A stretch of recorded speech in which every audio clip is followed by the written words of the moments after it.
That's what's up on the Kuldesac. We're back.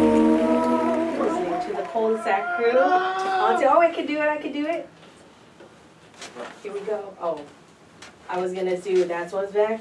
That's What's Back on the Kuldesac. Whoa. He did not like that. David G doesn't like the songs or my buttons. Or my buttons on here. Hey, luckily she hasn't pressed no buttons over here, man. You'll be saying something and she'll be like, these shoes suck. Like, oh, that's the wrong button. Like, the wrong button. Oh, wow. I gotta hear some of the buttons. I gotta hear them there. I'm all like, David's like, no, and I'm like, let's go to the buttons, and I'm like, can you hear that? Suck. These shoes suck. The Kuldesac Krew, here we are. With the K. And then when people get really upset or like something goes wrong, or if we run into a Karen or something and we just, we really want to tell the world, we're just like, and then we. You see why, like, oh. He doesn't like the whole Mean Girls vibes that I bring to the table. Yeah. We're back here. You're listening to the Kuldesac Krew on TKK Radio. It's your girl DJ ECP. We're here live with Skitso in the house. Yes, sir. Yeah. The hip-hop artist, not my condition. Wah, wah, wah. That was your condition? What? No, Skitso. Oh, her condition. She's not Skitso. These shoes suck, and so do my jokes. I got it. These shoes suck. There you go. That's where you use the button. Yeah, we got Skitso in the house. Nice. We got Skitso in the house, and we're excited. And like I said, I wanted to ask you a couple questions because I'm curious. This album's called Currently Chasing Currency. Yeah. And what are your thoughts about this whole metaverse and the cryptocurrency and all of these things like Alpha City that's coming out? I mean, there's levels and layers to it. So some stuff I'm with, some stuff I'm not. But as far as like just the basic cryptos like Bitcoin and stuff like Litecoin, Ethereum, I think that's kind of cool, like, but as far as anything else, I'm not too... Like that? Yeah, not too like that. Okay. There's things like alpha coins that are coming out. I remember, like, when I was first, like, in 2007, when I went to Atlanta in Morehouse, I remember, like, being in the dorm rooms and people were talking about joining Bitcoin. You could join Bitcoins for X amount of dollars. Right. And, like, I have some friends that went to school that actually became millionaires off of Bitcoin. Like, and I always wanted to join Bitcoin back then, but I just didn't have a game on how the hell to do it. Like, exactly. I heard it back in 06 when it was like $400 and like, well, how do you get this? How do you do that? Like, nobody's giving that game. Yeah, no one put us on game, and until it was too late, where all these crypto exchanges are collapsing now, it's like, holy ish. Yeah. Just like with Dogecoin, like that. You know what I mean? Like last year, the homies put me on Dogecoin. Yeah. As soon as I started getting on and started making some money, it just started going down. Like. Yeah. No, see, luckily I got in before it got into the 1 cent area, and then it got to like 70 cents. I'm like, all right, it's time to get out. That was when it was going out. After you did a little interview with the mom. For me, I was like, I was just waiting for the Elon Musk. If it kept going up, then cool. Exactly. If it went down from there, that's when I had to let go. Yeah, I mean, I know you got a solid financial advisor now. You're investing, and I know you talking about a little bit of Doge, Yeah. So any other cryptos, or are you just like I would kind of like hesitant in it? That Dogecoin definitely put a halt on my crypto thing. Made you think twice a little bit. Think a little twice, you know what I'm saying? But it's fun to play. It's fun to play around and just see the possibilities. So I got some Litecoin and Ethereum. There you Different things. Yeah. So you're kind of tapping into that. Yeah, I tapped in, but I'm just not going all the way in like how I was really about to do with Dogecoin. Like, I mean, it was crazy. You just see people like, dude, I made fucking $5,000 out of like 3 cents or some shit, like $1 or something. I'm like, what are you talking about? Bro, like, what? Yeah. Aren't you afraid though? When I'm afraid of investing in things like that because it's like, how, like, I just feel there's so much power and someone could just like take it away. Just like, what if, you know, what if the electricity's off? It's gone. Real talk, like, and like even with the Kanye West thing, right? Like with the banks, they could just tell you to get out. Like anything, computer could just be X'd out. Like, like you know, even your things that Instagram or whatever, like anything digitally can be X'd out. And people have backup accounts. I feel like there's no safe of really owning your own content. If you think about it, scary. Unless you have your own platform, right? Unless like TKK Radio, shout out, you know what I'm saying? Like this one. That's why we can fucking cuss and do whatever the fuck we want on it.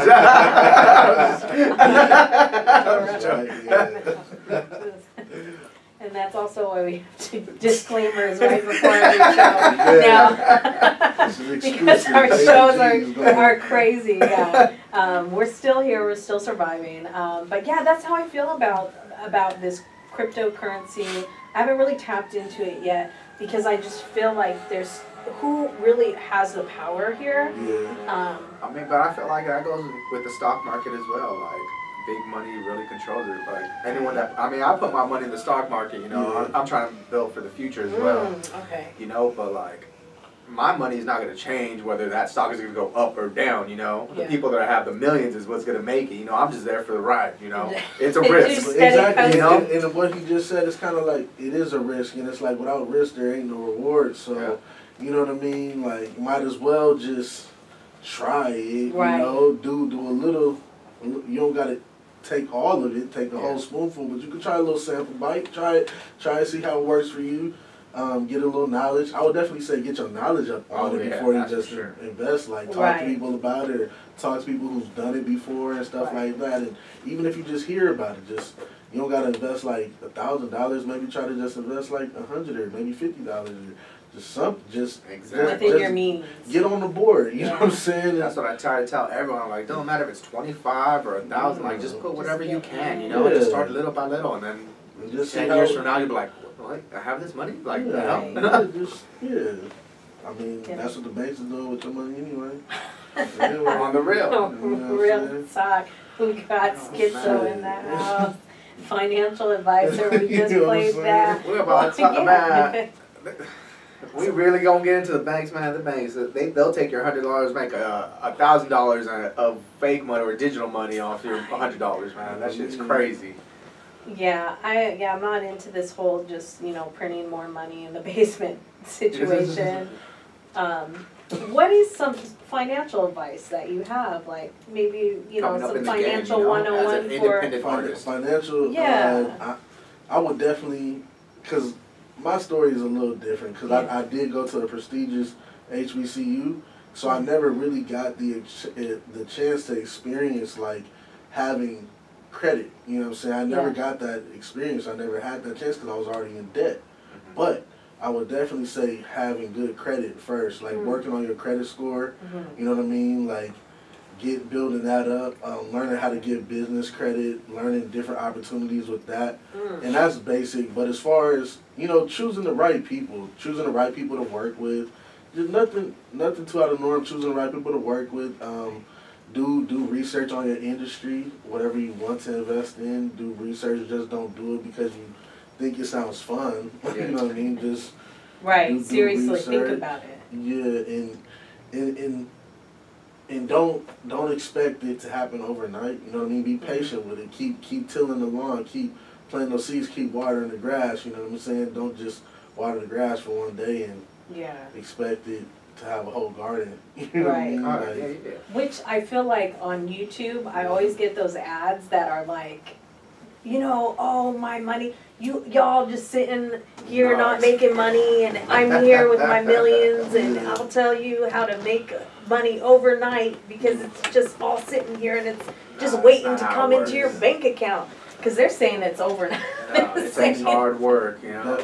But as far as, like, you know, people may not really grasp on what I'm about to say, but as far as like making money, I would feel like it all comes down to your skill sets and knowledge. You know what I mean? Invest in yourself. You know what I'm saying? Invest in being the best you could be. Like invest in your mind. You know what I mean? Invest in like reading from the greats out there. Reading.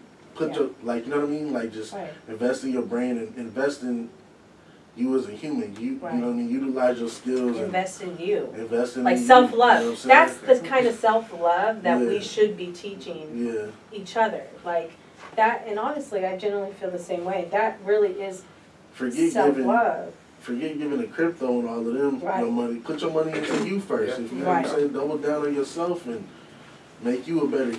You know what I'm saying? Right, and I'm going to go RuPaul this way, but it's like RuPaul said once, how are you going to love other people if you can't love yourself? And I think that comes, you know, in the same kind of way, like how are you going to feed other people when you can't feed yourself? Right. And, no, so I think that's really great advice. Yeah, you know, and don't be afraid to put in the work, you know what I mean? Right. We're going to be here anyway. We're going to be like, time's going to pass, so just put in the work, you know? Yeah. Just put in the work. Yeah. Nice. Now, I have a question off topic, because we all know now that you come from an HBCU college.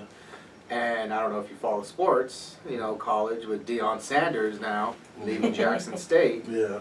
What is your feeling towards that? Him chasing the bag, or like, was there like shadiness in the background? You know, I understand both spectrums. You know what I mean? Like, I understand how certain people in the African American community can feel. Yeah. But at the same time, like, he's supposed to do what's best for him. You know what I mean? Like, he's supposed to. You know what I mean? Like, he doesn't owe anybody anything. No, like, he has to make. He has his family. He has things to take care of. He has his reasons, and you can never fault somebody for the reasons or the choices that they make. You know what I mean? Like, yeah, I just felt like he was receiving so much hate, like so much backlash. Like, but at the same time, he brought in a lot for them in general. You know, TV contracts, put his own money into the school. You know, building facilities. You know, so it's like kind of hard to hate on someone just to leave. You know, to like you said, better themselves or their family. Not maybe he doesn't need the money now, but generations down, they're gonna need it. You know. He has his reasons. You know what I mean? And regardless of what everybody thinks, you know, you just look at it's just a human. You know what I'm saying? He has his own. He has reasons why he did what he did. You know what I mean? Like, you can't fault him for that. Yeah, I just want to get your feelings. You know. Something currently in the topic, everyone a little backlash, but Yeah. Oh man, I know what David wants to talk about, David G. What do I want to talk about? Now, are you following FIFA? Soccer, World Cup. Who just won, like Argentina? Well, right now we got the semifinals all ready to go. We got Morocco, the first. That was a big thing. First African country to ever make it to a semifinals in the World Cup. Okay. Argentina, Cristiano Ronaldo, and Portugal went out. Yes. A little sad. I heard about that. Yeah. I heard about how they lost to Morocco. Yeah. And that it was, it actually kind of went viral because of Ronaldo.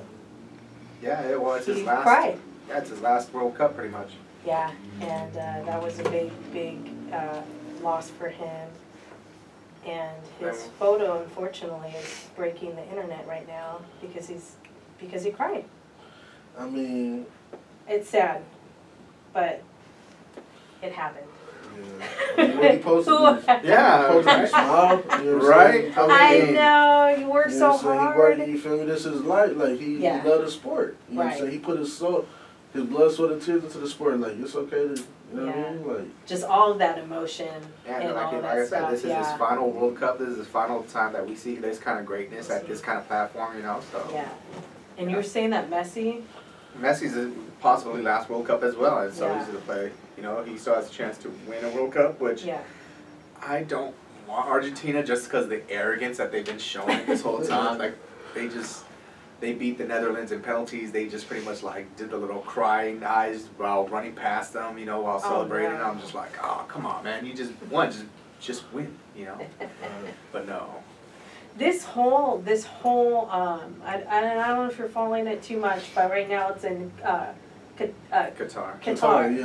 Yeah, and it's just, there's been so much stuff going on with this. We're talking like there's been people shot, there's been mysterious deaths, there's just been people like from all different sides speaking up against, you know, having this whole thing go down in Qatar. It's just, how do you feel about it? He's like, I feel like, I think it was Akon that just said, like, just let this country, every country deserves to have a chance. Like, it's a World Cup, you know, it's within their rights, just let them do that. But it just seems like it is a little bit messy over there right now. Well, yeah, the whole circumstance with Messi, though. Yeah. Isn't soccer the biggest sport in the world? Yeah. Like, they go hand for that. But Qatar, I guess, it was allegedly admitting filled with scandal. Yeah, they're admitting that there might be like 300 to 400 deaths. From buildings or stadiums. Wow. According for this event and stuff like that. So now that's coming up into the thing, into the media as well. And but it's been overall, you know, I'm trying just a little to follow FIFA for David G over here. And I brought my soccer game just a little bit this week. Oh, you got a PlayStation?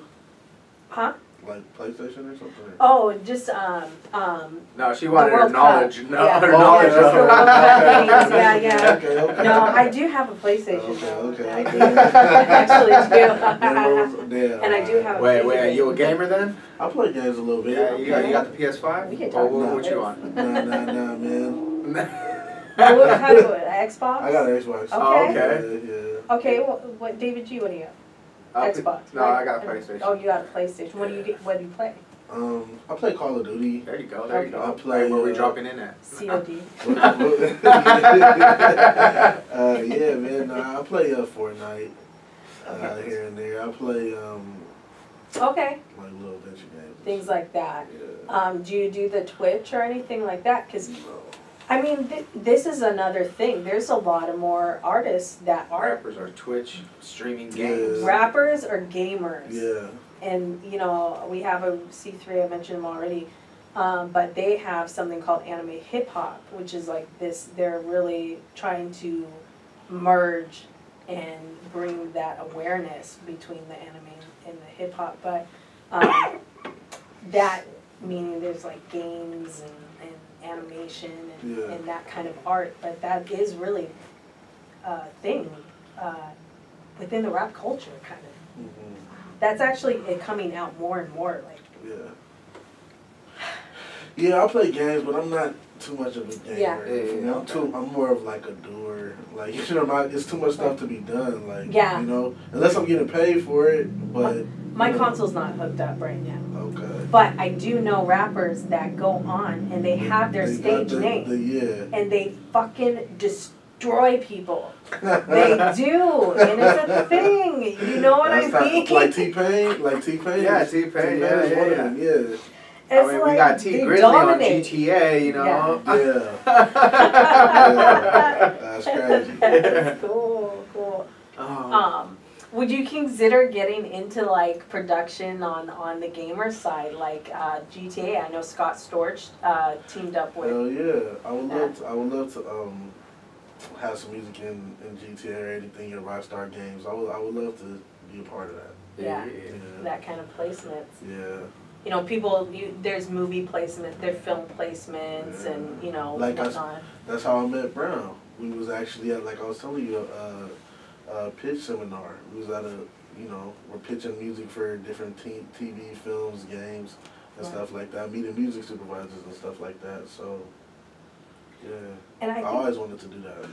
I think that's great because, you know, I think that's a part. If you're an independent artist and you're listening right now, like that's a whole another side of the music that people artists aren't aware of, or they're not tapping into, or they're not familiar with how to get into that. For sure. Can you tell us, like, what drove you to go down that route, and how did you discover that? So just being as far as me being a producer, my mom has always instilled into me when I was younger, like, you know, you should be scoring for films, you should score for like TV and video games. She was the first person to ever tell me that, like when I was real young, like, and I always wanted to do that. Okay. But music supervision, it wasn't that big at the time, and at like, let's say 14, 15, I wasn't really the best business person on wanting to do certain little steps and network, and wasn't the best networker, wasn't really, you know, I was a kid still, you know. The internet too, what, they just had Taxi. Oh, Taxi? Like, I didn't even know about Taxi. Yeah. Like, as far, Taxi Road Rally and all that? Yeah. I didn't even know about Taxi. I didn't know about, like, I knew about ASCAP, but I just knew just to sign up for ASCAP. Like, pay your $25 or $50, whatever the admission fee is. Get registered. And that's where it ended for me. I never went to like the expo and started my networking journey until after college. Yeah, I didn't know. Like, you know. And these listeners too, like, if you're listening, you're an independent artist and you're like kind of wondering where to go. You might be registered with BMI. You might be registered with the ASCAP. But there are differences between the two. Like, ASCAP does have these expos and there are different things. I think that they might even offer like insurance back in the day. Like, you could go through and they have stuff do different things like that. For sure. These are tools and resources for independent people. Sorry to cut you off. Oh, no, go. No. I was actually working for ASCAP, like, for the expos from like 2014 and all the way up until the pandemic. Oh, like, I actually assisted. And, you know, shout out my girl Sandra Villa, but we always, like, every expo, like, I was always assisting her and being inside the ASCAP LA offices and helping them get ready for the expos and things like that. Yeah, and these are like, you know, again, and things like, you know, NAP is another great resource tool. Getting yourself surrounded, because when you go to these events, like, you have people like John Mayer speaking on, like, right there on the panel. This is straight up knowledge. Like, you can't really, you can go to an Eminem concert or a you know, John Mayer concert, but it's rare that you're going to be able to be invited to an event where they can go and speak on the panel. You know, and learn from that. So you do things like this, you know, more often before the pandemic then? As far as going to like the ASCAP expos? Hell yeah, like, you know what I mean? Because I'm a student first, you know what I mean? Like, you know, and that's the part that doesn't get shown a lot, but if you really want something, you're willing to go through all lengths. You know what I mean? If you don't have the answer, you got to go seek them. So that was my whole thing. You know, and I went to college, so that turned me on to you're already in that mode of still being a student. You know what I'm saying? So and that's the thing. Like, this whole thing is about, you know, growth, and it's a process. I think those, like you said before, the best thing that people can do is invest in themselves, getting that knowledge. With the internet today, there's all these different resources. There's a lot of free knowledge out there, but now they have things like masterclass that you can take. Hell yeah. And that goes from anywhere. There's all different talent. I'm just going to say talent. It's not like you're a student too. Like, here you bring up some of the stuff that I thought was just like hidden. You know what I mean? Right. I mean, there's people that are you know, Fat Joe. Timberland. Yeah, that's insane. Timberland's was dope. Yeah, so you took that one? Oh, cool. Okay, yeah. All right. We're really going to look forward to that next album, too, for sure.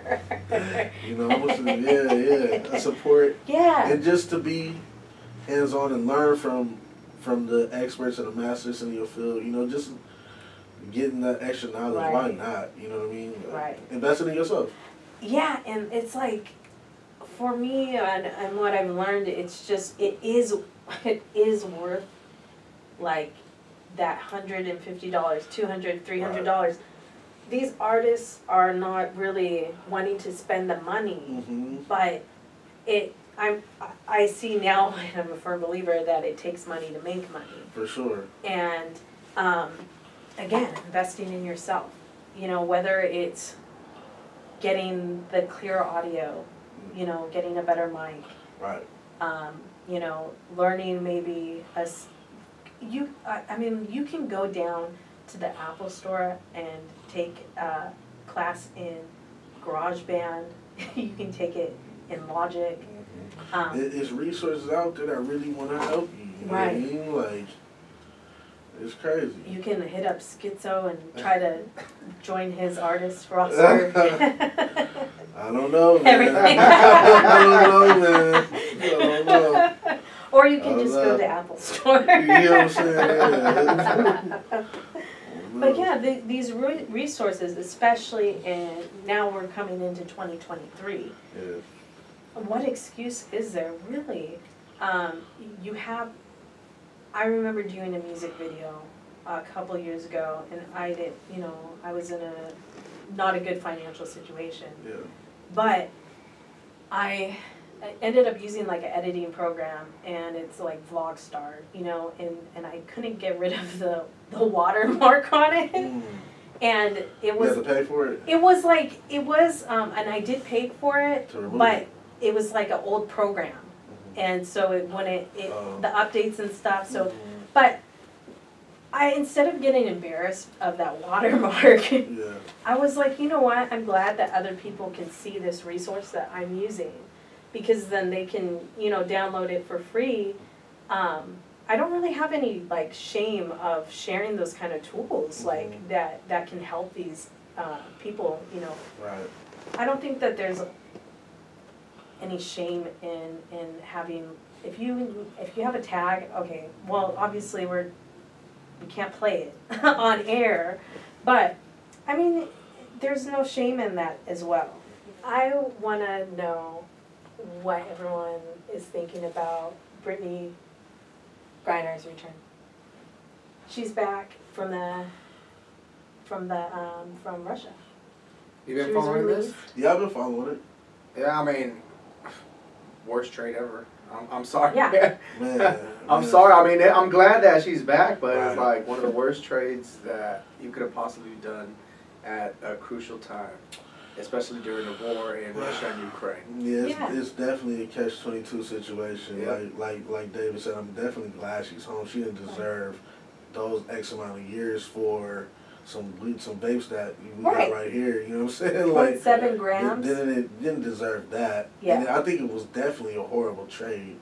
Like, because like they traded to like an arms dealer or somebody like that, right? Like yeah, I mean, what was actually, arms. if you watch the movie, Notorious Arms, Lord of War, the movie or something like that. Yeah, he was literally the dude that they captured. Like and now they're giving them back for free, pretty much. I mean, not for free, but like it's like trading Shaq for Vlade Divac, you know, like damn. Like, what are y'all doing? Like, what is going on? That was a little bit shocking. I don't understand why they weren't able to get a 2-for-1 with a notorious criminal that they're releasing. There should have been some kind of special. Yeah, Russia definitely got the best end of that deal. And shout out Brittany Griner, man. She could at least be home for Christmas with her family. Yeah, out of that situation, not being tortured in those conditions. That shit was just a horrible trade, though. But yeah. Man. Oh my god. I get it why the pressure was on the U.S., but at the same time, it was like. I got it. It's like trading Shaq for Chris Mim.